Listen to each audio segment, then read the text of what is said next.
Monsieur le ministre, Monsieur le Président de la Commission des Finances, Madame la rapporteure. Il y a deux ministres qui ne sont pas là, mais je vais quand même les citer en introduction. Bruno Le Maire, l'évasion fiscale est une attaque contre la démocratie. C'était au moment de la crise et des révélations sur les Paradise Papers. Gérard Darmanin, la fraude fiscale est un coup de poignard au pacte républicain. Ces deux phrases expliquent pourquoi nous voterons contre et pourquoi nous utilisons cette notion de rejet pour mieux l'expliciter. Les deux phrases des deux ministres donnent la dimension du fléau. Un coup de poignard, c'est mortel. Et je dirais qu'on ne soigne pas un cancer avec une aspirine. Le problème aujourd'hui de la loi qui nous est proposée est celui-là. Pire même, on ne fait pas croire aux malades qu'on va le soigner ainsi et que, par l'avenir, cela pourrait améliorer son état. Pour ma démonstration, je commencerai par le projet de loi de finances 2019. Ce projet de loi de finances annonce en effet une suppression de 2313 équivalents temps plein pour le ministère des Comptes publics, dont 213 pour le ministère de l'Économie et des Finances. Je rappelle que, selon le syndicat solidaire du ministère des Finances, il y a eu la disparition de 3100 emplois dans les seuls services de contrôle fiscal de la Direction générale des finances publiques depuis 2010. On peut donc parler d'hypocrisie, parce que je ne vois pas très bien comment on va appliquer une loi, comment on va durcir la lutte contre la fraude fiscale et l'évasion fiscale, avec toujours moins, en réalité, de fonctionnaires dont c'est le rôle, et qui sont les premiers, en théorie, au front. Alors, bien sûr, il y a le verrou de Bercy qui a été assoupli. Même à moitié, nous l'avons dit, nous considérons que c'est un progrès, avec notamment la levée du secret professionnel à l'égard du procureur de la République. Mais il reste malheureusement des loquets importants qui, j'allais dire, gâchent cette avancée. On peut même quelque part parler d'un pas en avant et de deux pas en arrière. Ces deux pas en arrière, vous le savez, ce sont les articles 9 et 9 bis.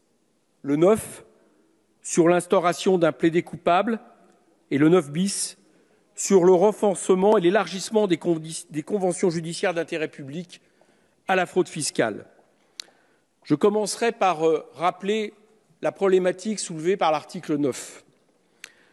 L'article 9, donc ce plaidé coupable, permet finalement d'éviter un procès en acceptant la peine proposée par le procureur, dont je vous rappelle qu'il est sous les ordres directs du ministre. Échapper au procès, c'est déjà un problème, y compris à la publicité que procure ce procès et donc qui pénalise encore plus le contrevenant. Mais c'est souvent aussi au cours d'une enquête que le dossier se gonfle au fur et à mesure de nouvelles pièces. Tout ça, avec cet article 9, nous allons nous en priver. L'article 9 bis sur l'élargissement de la convention judiciaire d'intérêt public n'est évidemment pas mieux. Il s'agit d'une amende qui stoppera la poursuite judiciaire avec, là aussi, plusieurs éléments et plusieurs effets. Le premier, c'est que la personne contrevenante ne sera pas inscrite au casier judiciaire. Elle permet ainsi à une entreprise, finalement, d'échapper aux conséquences les plus graves d'un procès. C'est une conception économique de la justice que nous ne partageons pas et cela, évidemment, favorisera des négociations entre les entreprises et les procureurs où, selon la taille de l'entreprise et donc le chômage qu'elle pourra notamment faire à l'emploi, nous ne sommes pas certains que ce soit dans cette négociation le procureur qui ait le plus de poids. C'est un système de justice à deux vitesses. La fraude fiscale est ainsi traitée différemment qu'un délinquant de droit commun.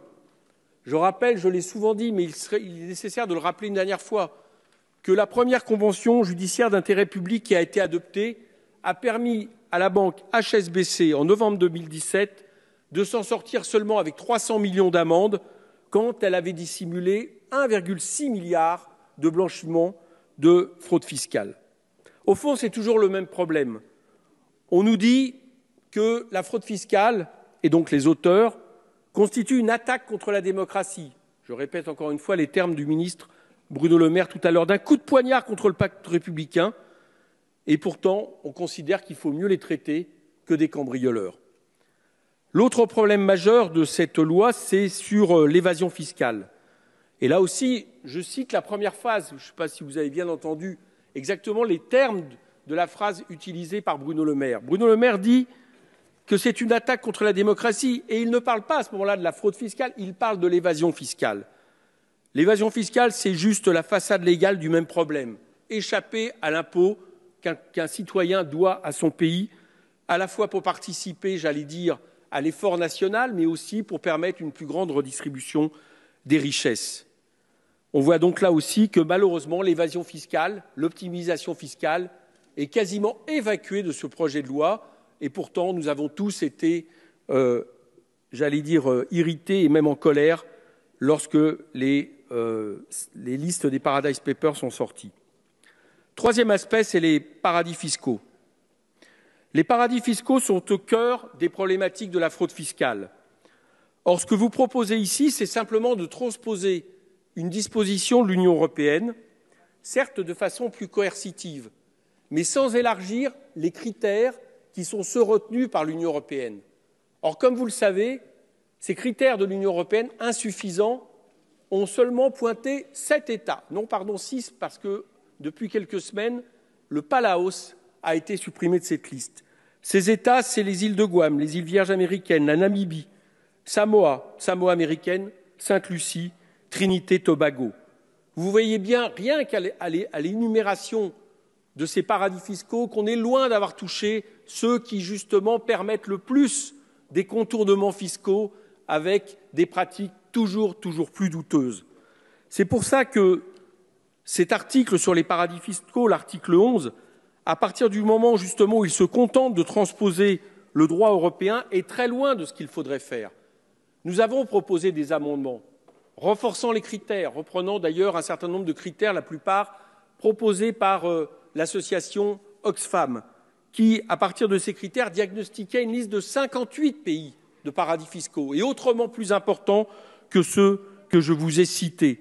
Nous avons également proposé, et il nous semble que c'était un pas en avant sur justement le fait de reconnaître à l'Assemblée nationale le fait de pouvoir justement lutter efficacement contre ces paradis fiscaux. Nous avons proposé qu'il y ait une révision annuelle par l'Assemblée pour éviter, je dirais, qu'une seule personne, un ministre, puisse interpréter, parce que c'est souvent interprétable, des critères sur les paradis fiscaux. Cela nous a également été refusé. Alors certes, on a réussi, pour le coup, à placer un amendement, à faire adopter un amendement sur le fait que les pays de l'Union européenne ne seraient pas forcément exclus de cette liste.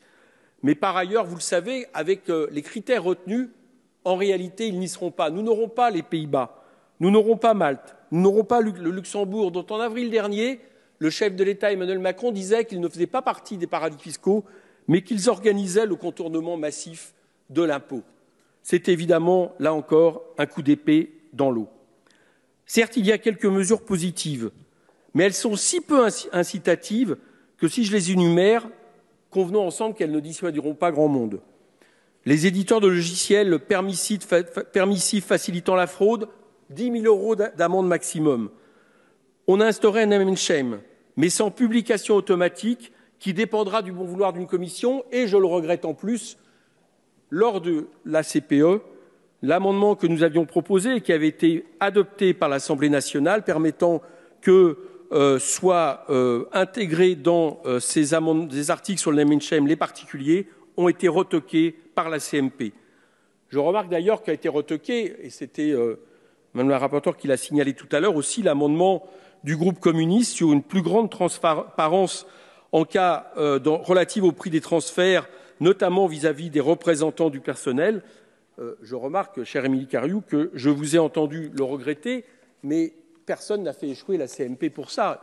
Il y a des moments où, en faveur de dispositions plus libérales, vous n'avez pourtant pas hésité, je parle là de la majorité, à faire échouer justement des CMP. Là, manifestement, les amendements proposés ne valaient pas le coup de le faire. La sanction des intermédiaires, là aussi, nous avons eu un débat effectivement important. Plusieurs avocats montant contre le fait de sanctionner les intermédiaires. C'était la reprise, là aussi, d'un amendement que nous avions pour notre part, le groupe France Insoumise, proposé lors du PLF 2018. C'est seulement un risque de 50% des bénéfices du cabinet faits sur la malversation. C'est-à-dire que non seulement on ne récupère pas tout l'argent qui a enrichi le cabinet, mais en plus de ça, on ne le pénalise pas non plus. C'est un peu, finalement, là encore, l'équivalent de ce qu'a pénalisé tout à l'heure HSBC, j'en parlais. Bilan, je crains fort que les années à venir, rien n'empêche au final, après l'adoption de cette loi, de frauder davantage, d'évader davantage, j'en ai parlé tout à l'heure, sans compter que finalement, la plus grande et la plus efficace façon de contourner l'impôt, elle non plus n'est pas remise en question.